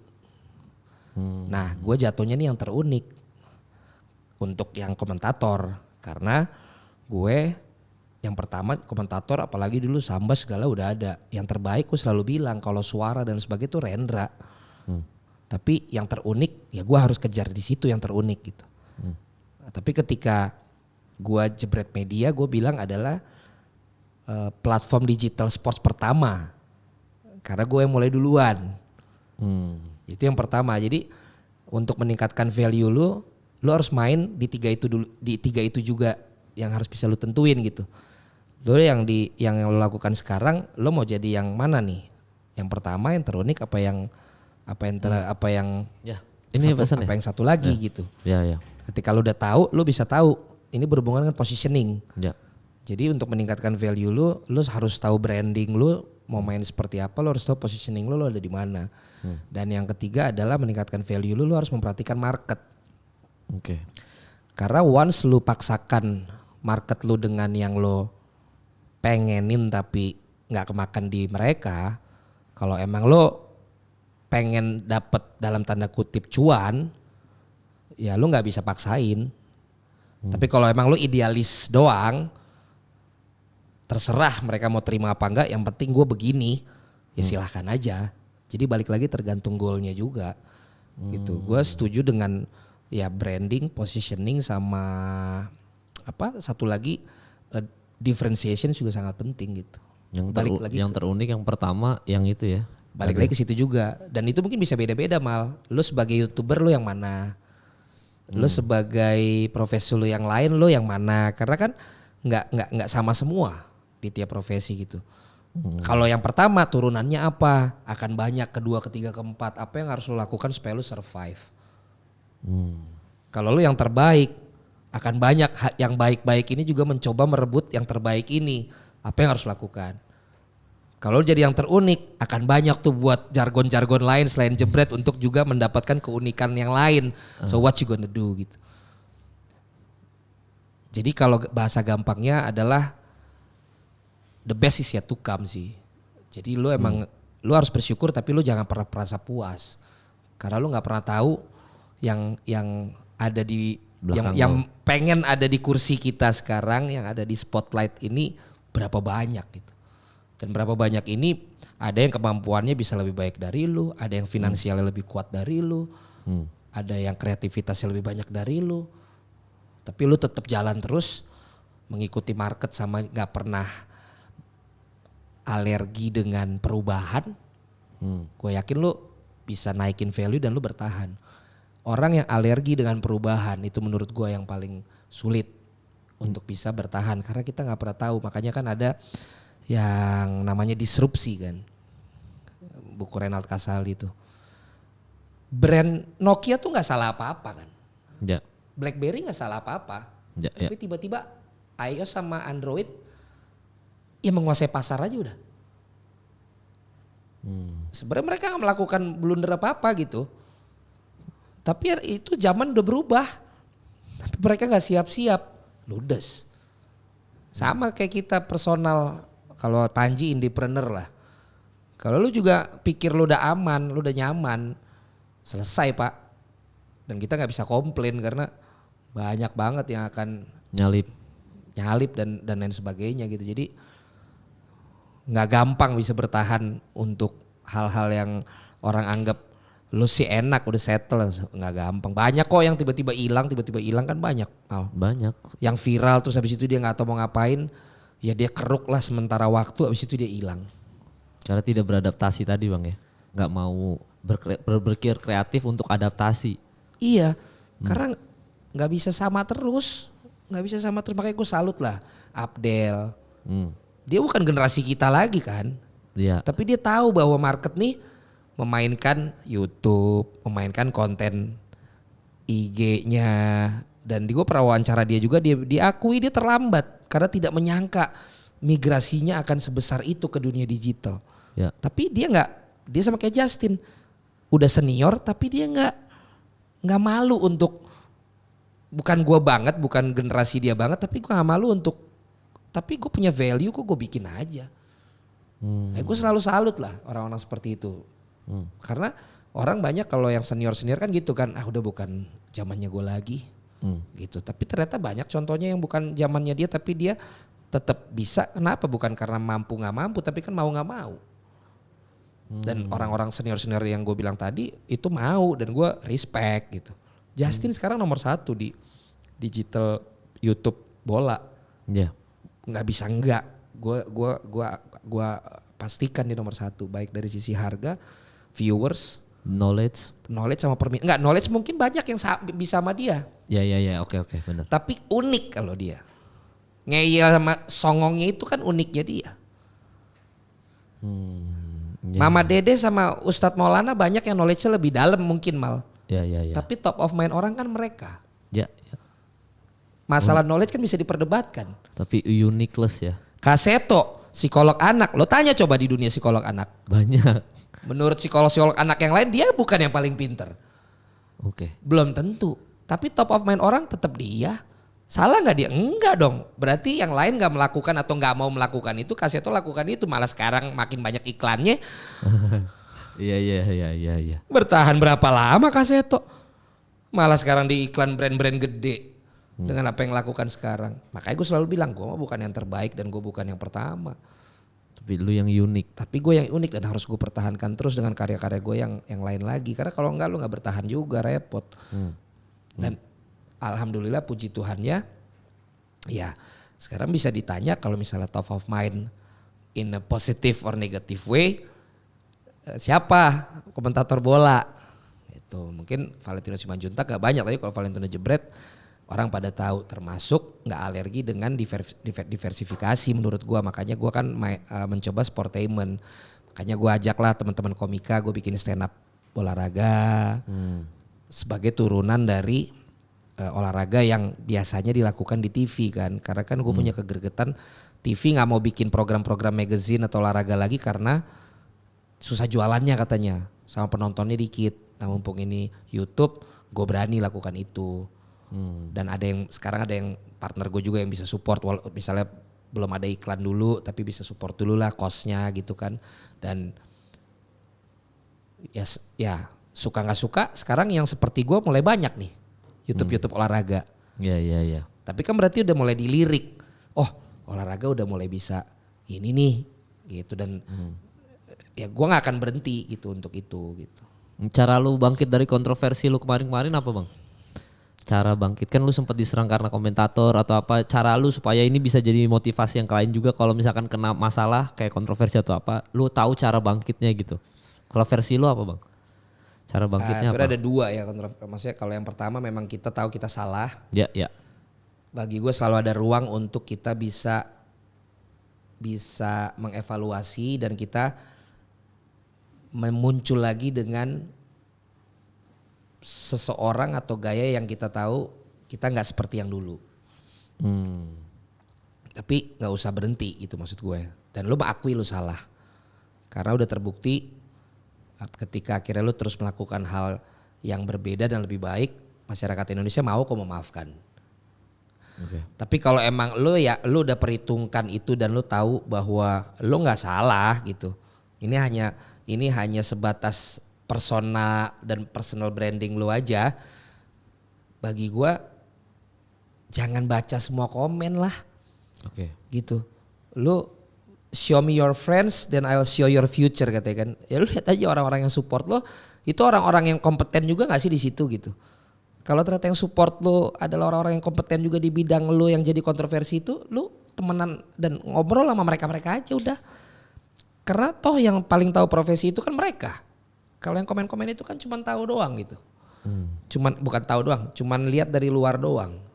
At the end apa sih misi lu melakukan itu apa sih? Sehingga lu nggak usah terlalu pusing dengan itu gitu. Pengakuan, kemudian juga reward, itu akan datang dengan sendirinya. Jadi bertahan aja bang ya. Bertahan, tapi kadang lu harus agresif. Kadang lu begitu udah posisinya drop, lu kan bertahan tuh. Tapi karena lu kelamaan bertahan, lu mungkin dalam keadaan tertinggal nih. Lu harus punya strategi lain untuk melakukan gerak cepat juga. Contoh, kalau gue udah tahu gue lagi bertahan itu, begitu dapat kesempatan timnas, lu harus habis-habisan komentator timnas. Makanya gue lagi harum lagi kan, menang lagi U16. Iya, Sekarang iya. semua mau bilang apa, diem semua. Karena mau lo bilang gue ganggu segala macem, tuh juara lagi kan kalau timnas gue bawain. Iya, agresif. 44 share-nya kemarin. Ya. Jadi orang mau bilang apa? Ini angkanya ada, resultnya ada, Indonesia juara mau apa lu? Berarti supaya MU juara lu harus yang itu. Nah, lu lihat dong sekarang, gue lagi nggak nyerang MU, padahal udah 2 kali kalah. Energi gue kemarin lagi gue kasihnya ke timnas. Iya belum ke MU. Iya, soalnya abis itu Liverpool seri juga. Iya, jadi seri 2 kali. Minggu depan ketemu. Iya kocak berdua. Kalau ya. MU menang berarti MU poinnya lebih tinggi dari Liverpool. Iya makanya lu lagi belum serang bang ya. Belum serang ya. Tapi memang ya intinya tadi udah banyak juga kita udah ngomongin soal bertahan juga teman-teman. Banyak insight-insight bagus dari Bang Valen juga. Yang jelas pokoknya sukses terus buat Bang Valen ya. Itu yang apa bang? Ada acara apa lu bang? Nah ini apa? kan gue juga dalam strategi gue untuk bertahan kan gue mencoba membuat acara gak gitu-gitu aja. Ya. Makanya kan gue punya acara stand up olahraga tuh. Ya. Komika-komika kita undang datang ke tempat Jebret Media TV untuk tampil. Tapi kemudian kita juga bikin kompetisinya. Season 1 kan udah waktu itu. Nah season 2 besok nih finalnya Mal. Besok ya, Selasa berarti ya. Besok Selasa tuh finalnya. Ada ketemu tuh 2 anak yang akhirnya lolos ke final tuh anak komunitas juga. Ya. Dan teman-teman nanti bisa nonton serunya mereka harus membawakan olahraga juga. Temanya tetap tentang olahraga. Makanya stand up olahraga tuh bukan bola doang tapi tentang olahraga. Nah ini kecenderungannya kan banyak teman-teman komika, aduh kalau olahraga gue susah gitu. Tapi gue tetap pengen gue sportainment gitu. Jadi gue tidak ingin gue bikin stand up keluar dari core-nya olahraga. Karena itu kan punya teman-teman yang lain. Ya. Dan itu udah bukan kolamnya kita lah gitu. Jadi untuk identitas kita tetap ada, stand up-nya kita adaptasi. Ya. Tapi olahraganya tetap harus ada. Jadi besok finalnya. Lu kan sempat juriin juga tuh. Sempat. Dan salah satu yang gue juriin masuk final kan. Salah satu yang lu juriin masuk final. Mudah-mudahan bisa ini juga lah, bisa menghibur juga tuh yang gue bikin itu. So far sih acara gue di Jebret Media TV tuh masih otak gue semua Mal. Ya. Murni IP yang ada di situ tuh masih pemikiran gue tuh. Nah satu lagi mungkin sebelum closing yang harus kita tambahin, kita harus berkolaborasi atau juga bisa mendelegasikan ke orang Mal. Ketika kita udah sampai di tahap level yang lumayan top, Ya. untuk lo dengan ego lo bisa lakukan sendiri semua, menurut gua nanti terlalu banyak yang kita pikirin. Jadi kita harus kita delegasikan tuh maksudnya Kalau pengertiannya delegasi berarti ada orang yang mungkin kita tunjuk. Kalau kolaborasi berarti kita sejajar tapi kita berkolaborasi sama rekan yang sejajar sama kita. Kalau mendelegasi berarti kita punya bawahan atau punya yang di bawah kita untuk kita percayakan melakukan pekerjaan yang selama ini kita kerjain sendiri. itu harus kayak gitu kita Bang ya. Menurut gua. Atau menurut yang lain. Karena supaya apa itu? Karena kita tetap punya kehidupan sendiri yang 24 jam. Lu gak bisa paksakan semua itu harus dari lu. Karena akhirnya ketika lu lagi fokus dengan satu project misalnya. Lu ditunggu di sini karena semua ini harus dari lu. Ini gak jalan. Sebaliknya ketika lu akhirnya mandek. Lu lagi ada momen yang kreativitas lu gak muncul. Tapi harus dipaksakan dari lu. Akhirnya lu gak bisa produktif lagi karena lagi nggak dapet nih apa ya. Tapi ketika lo punya sparring dalam hal, kalau sparring berarti kolaborasi, atau lo punya delegasi berarti di bawah lo, minimal lo bisa diskusi, minimal lo bisa minta koreksi, minimal lo apa, dan ada yang bantuin lo paling penting. Karena at the end lo nggak bisa kerjain itu sendirian. Makhluk sosial ya manusia. Makanya you'll never walk alone. Wah, lo nggak bisa dan lo nggak akan dibiarkan sendirian. Keren banget. Endingnya harus you never walk alone. Makanya Yeah, corporate value, personal value sama klub football, klub value itu harus sama Mal. Sama ya. Harus sama karena kalau enggak berarti lu identitas lu nggak jelas. Ya. Gue senang Milan juga family club. Ya. Dulunya ya, pas gue senang bukan yang bener-bener bukan yang bisnis banget. Iyalah Ya. gitu. Jadi sama kayak gue, menurut gue itu penting ya karena ketika value itu sama semua enak lo jalanin ya, nggak ada yang bertentangan satu dengan yang lain. Makanya tuh buat teman-teman tuh Erik ten Hag dibantu lah, Maguire tuh dibantu. Gitu mereka tuh jangan didelegasikan gitu loh. Maguire, Ten Hag nih tolong lah disupport lah. Kalau fans MU kan kita udah bisa tebak berarti culture value-nya seperti apa kan kita udah tahu. Makanya kan Ibnu, Rian Demasif udah tahu gue value-value karena udah membela mendukung MU berarti udah tahu oh value hidupnya berarti seperti itu ya udah gitu. Seperti apa value-nya? Ya lu ngaca aja sendiri ya. Kira-kira seperti itulah kalau gue menganggap orang lu mau teman-teman yang lagi ngelamar kerja. Ya. Kalau lu dari pertama tahu corporate value-nya nggak sama personal value lu nggak usah masuk. Harus nyamain ya corporate value, personal value harus nyambung. Iya karena kadang-kadang ntar ada peraturan perusahaan yang nggak sesuai dengan identitas lo, apalagi spiritual value. Wah makin susah tuh. Itu lo bisa berantem terus kan? Karena menurut ini saya nggak boleh begini di kantor. Ayo. Kalau menurut saya nggak boleh begini. Lah, ya nggak akan ketemu Pak. Itu selalu gue ajarin gue sharing bukan ajarin. Gue sharing ke HRD yang mau ngambil karyawan. Gue bilang pastiin corporate value lo sama dengan personal value-nya calon karyawan lo. Berarti nyamainnya gimana tuh Bang? Iya dari proses interview itu. Oh berarti apa yang lo inginkan as a corporate nyambung dengan Iya apa corporate yang lo kan misalnya gini, di sini tuh makanya kan kalau di CV sering, di sini tuh di bawah tekanan lo bos lo galak. Oke. Dia bilang, gue biasa di bawah tekanan kok Pak. Orang tua saya galak kalau di rumah. Jadi udah biasa. sama value-nya tuh. Sama value-nya. Lu gak akan ketemu dia sakit hati dimaki-maki, udah biasa dimaki-maki dia di rumah. Tapi ditanya, ya saya dari keluarga yang ini, gini, kalem. Sementara akhirnya dia tahu nih big boss, calon usernya dia tuh galak banget. Jangan lu ambil. Ini mah kagak biasa nih. Sebaliknya bosnya baik-baik nih. Ya. Jangan lu cari karyawan yang calon pembangkang. Oh karena Yang terlalu kritis. Jangan karena ini akan mengambil alih bosnya ini ntar. Iya juga spotlightnya iya. keambil ya. Jadi kalau baik-baik carilah karyawan yang baik manut-manut juga gitu ya. Iya, value-nya harus sama. Oh berarti kalau ngefans MU jangan lu glory hunter. Nggak bisa tuh. Sulit. Corporate. Udah Sulit. secara value corporate dan personal gue glory hunter nih. Gue mau fans MU udah nggak bisa tuh ya. Lu pindah kan ada yang glory hunter kan ada. Tempatnya di mana kan ada. Yang di situ gitu. Lu udah terbiasa terbuli gitu. Nah, udah pasti pendukung Liverpool. Kalau dia suka dari dulu ya. Ya. Kan baru sekarang bisa sombongnya. Iya, juara Premier League. United ini kalau yang ikut udah dari zaman Ferguson ini kan lagi post power syndrome. Cuman mau berapa lama lu mau post power syndrome? Udah ganti dari semua era tetap belum sukses-sukses. Sekarang katanya Erik ten Hag. Dan gue nggak suka disebut tsunami gelar ya. Karena tsunami itu kata sebuah musibah yang sangat menyakitkan buat orang yang ngalamin. Sama kayak orang lu autis banget ya, itu menyakitkan orang yang tahu ketika lu punya keluarga yang autis. Kadang secara narasi teman-teman sosmed juga harus tahu lah ya. Maksudnya ini kan sebenarnya untuk troll bola. Tapi yang seperti itu pun menurut gua nggak pas untuk diungkapkan troll gitu. Karena buat tsunami itu sesuatu yang sangat yang ngeri lah sebenarnya kan. Iya, bahkan sekarang fans MU aja udah mulai berdamai, yang kayak dulunya dibully dia ngelawan sekarang udah pada diam. Ya kok emang tim lawak. Bukan berdamai, pasrah. Udah akhirnya pasrah ya. Pasrah terus kayak sebelum kita bully dia udah bully sendiri. Kan jadi males ya.